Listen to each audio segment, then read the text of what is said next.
సినిమాల్లో చూపించే దెయ్యాల కథలు చూసి బోర్ కొట్టిందా? అయితే ఈరోజు మన తెలుగు రాష్ట్రాల్లోనే ఒక గ్రామంలో నిజంగా జరిగి ఇప్పటికీ అక్కడ పెద్దలు భయంతో వణికిపోయే ఒక యథార్థ సంఘటన గురించి మాట్లాడుకుందాం. నమ్మడం, నమ్మకపోవడం మీ ఇష్టం. కానీ అక్కడ జరిగిన మరణాలు మాత్రం నిజం. స్క్రీన్ మీద చూస్తున్న ఈ పాడుబడిన గుడిసె వైపు గుంటూరు జిల్లాలో కుక్కలు కూడా వెళ్ళడానికి భయపడతాయి.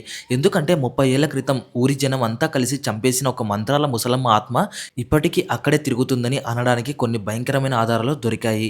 1997లో జరిగిన ఒకే ఒక్క తప్పు ఆ గుంటూరు జిల్లాలోని పల్లెటూరిని ఇప్పటికీ వెంటాడుతుంది.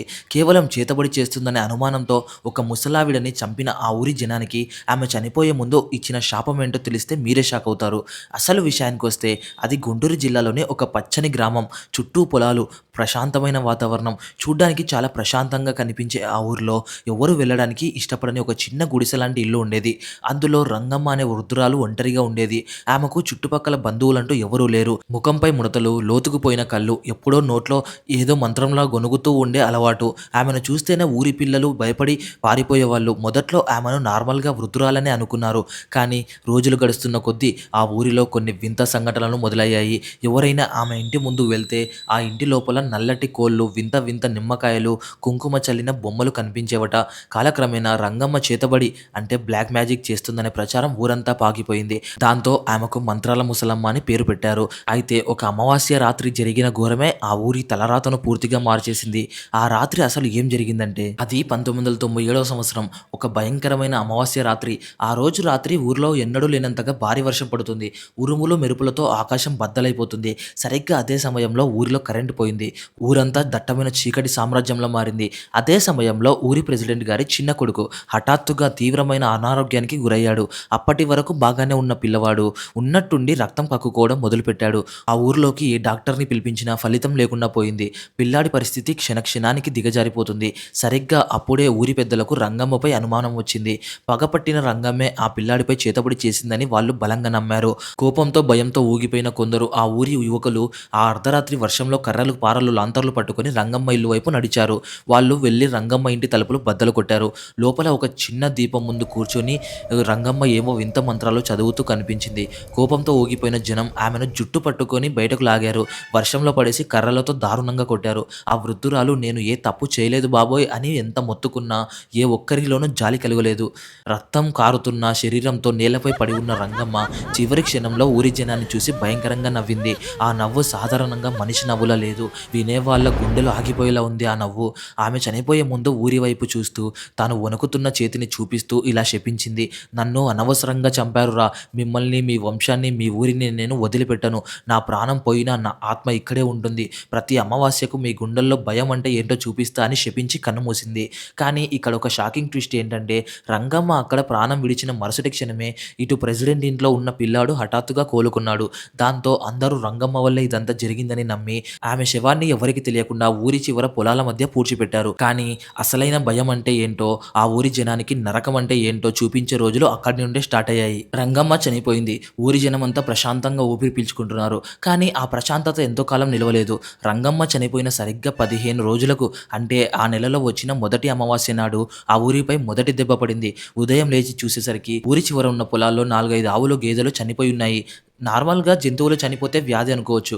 కానీ ఆ పశువులు నోటి వెంట నల్లటి నురుగులు వచ్చాయి. అన్నిటికంటే భయంకరమైన విషయం ఏమిటంటే ఆ పశువుల కళ్ళు ఎవరో పదునైన వస్తువుతో పీకేసినట్లున్నాయి. చుట్టుపక్కల ఎలాంటి క్రూర జంతువులు అడుగుజాడలు కూడా లేవు. సరిగ్గా రంగమ్మ శవాన్ని ఎక్కడైతే పూడ్చిపెట్టారో ఆ పొలం చుట్టుపక్కలే ఈ పశువులు చనిపోవడం ఈ ఊరి జనంలో మొదటి అనుమానాన్ని, భయాన్ని రేకెత్తించింది. కానీ అది కేవలం ఆరంభం మాత్రమే. ఆ సంఘటన జరిగినప్పటి నుండి అర్ధరాత్రి 12 గంటలు దాటితే రంగమ్మ పాడుబడిన గుడిసె వైపు నుండి వింత శబ్దాలు రావడం మొదలయ్యాయి. గజ్జెల చప్పుడు, ఎవరో వృద్ధురాలు గట్టిగా ఏడుస్తున్నట్లు, మరుసటి క్షణమే వికృతంగా నవ్వుతున్నట్లు వినిపించేది. ఆ ఊర్లో ఉండే కాపలాదారులు రాత్రిపూట చేతుల్లో లాంతర్లు పట్టుకుని అటుగా వెళ్ళినప్పుడు మూసి ఉన్న ఆ గుడిసె లోపల ఒక ముసలావిడ దీపం పట్టుకుని తిరుగుతున్నట్లు, కిటికీల మీదుగా నల్లటి నీడలు కదులుతున్నట్లు స్పష్టంగా కనిపించేదట. భయంతో వాళ్ళు అటువైపు వెళ్ళడమే మానేశారు. సరిగ్గా అదే సమయంలో ఊర్లో ఒక ఘోరం జరిగింది. ఆ ఊర్లో రాము అనే ఒక యువ రైతు ఉండేవాడు. ఒక రోజు రాత్రి పొలానికి నీళ్లు పెట్టే వంతు రాముకి వచ్చింది. అప్పట్లో పల్లెటూర్లలో అర్ధరాత్రి పూట పొలానికి పొలానికి వెళ్ళడం చాలా నార్మల్ విషయం. రాము కూడా భుజాన గడ్డపార పెట్టుకొని, చేతిలో టార్చ్ లైట్ వేసుకొని పొలానికి నడుచుకుంటూ వెళ్తున్నాడు. చుట్టూ దట్టమైన చీకటి, పొలాల మధ్య నిశ్శబ్దం. సరిగ్గా రంగమ్మ పూడ్చిపెట్టిన పొలం గట్టు మీదుగా రాము వెళ్తుండగా, వెనక నుండి చాలా తక్కువ వాయిస్‌తో రాము అని పిలిచినట్లు అనిపించింది. రాము ఒక్క క్షణం ఆగిపోయాడు. ఆ గొంతు సరిగ్గా చనిపోయిన రంగమ్మ గొంతులాగే అనిపించింది. రాము ఒంటికి చెమటలు పట్టాయి. ధైర్యం తెచ్చుకొని టార్చ్ లైట్ వెనక్కి తిప్పి చూశాడు. కానీ అక్కడ ఎవరూ లేరు.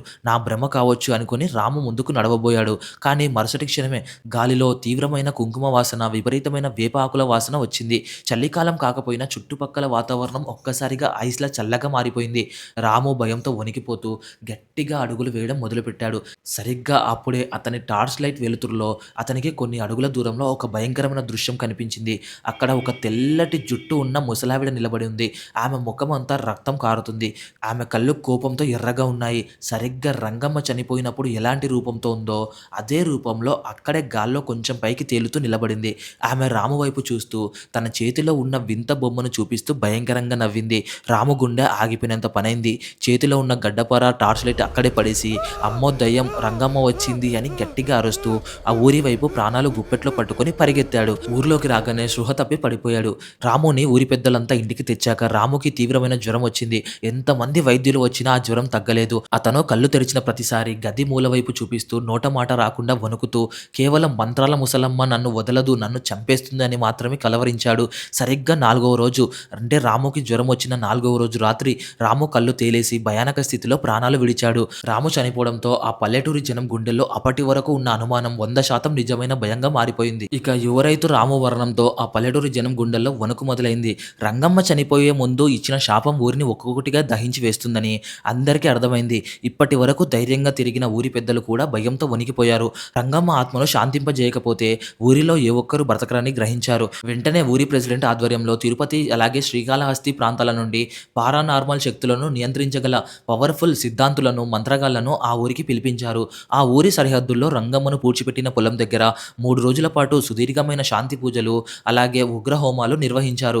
ఆ పూజలు జరుగుతున్నంతసేపు చుట్టుపక్కల ఉన్న పక్షులు వింతగా అరుస్తూ ఊరిని వదిలి పారిపోయాయట. చివరకు ఆ సిద్ధాంతులు రంగమ్మ ఆత్మ ఊరి లోపలికి ప్రవేశించకుండా ఆ ఊరికి నలుదిక్కుల పొలిమేరల్లో శక్తివంతమైన బంధన యంత్రాలను భూమిలో పాతారు.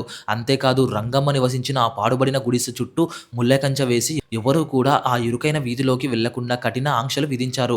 ఆ భయంకరమైన పూజలు జరిగాక ఊరిలో వింత మరణాలు ఆగిపోయాయి. కానీ కథ ఇక్కడితో ముగిసిపోలేదు. ఈ సంఘటన జరిగి 30 ఏళ్లు దాటిపోయింది. కాలం మారింది. పల్లెటూరికి రోడ్లు కూడా వచ్చాయి. టెక్నాలజీ చాలా మారింది. మనం 2026కి చేరుకున్నాం. కానీ గుంటూరు జిల్లాలోనే ఆ గ్రామంలో ఇప్పటికీ ఒక చట్టం కొనసాగుతుంది. ఈ రోజుకి అక్కడ అర్ధరాత్రి 12 దాటితే ఏ ఒక్కరూ ఒంటరిగా బయట తిరగడానికి సాహసించరు. ముఖ్యంగా చీకటి అమావాస్య రాత్రుల్లో రంగమ్మ పాడుబడిన ఇల్లు ఉన్న వీధి వైపు వెళ్ళడానికి ఊరి కుక్కలు కూడా భయపడతాయి.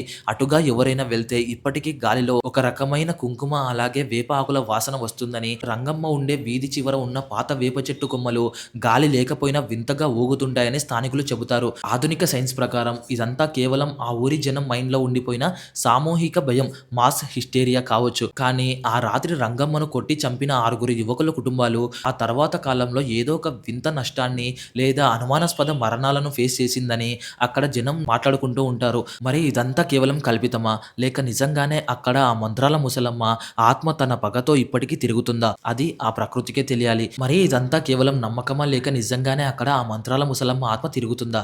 నిజానికి ఇక్కడ దెయ్యం ఉందో లేదో ఎవరికీ తెలియదు. కానీ మూఢనమ్మకంతో ఒక అమాయక వృద్ధురాలిని పశువుల కన్నా ఘోరంగా కొట్టి చంపిన ఆ ఊరి జనం క్రూరత్వం మాత్రం 100% నిజం.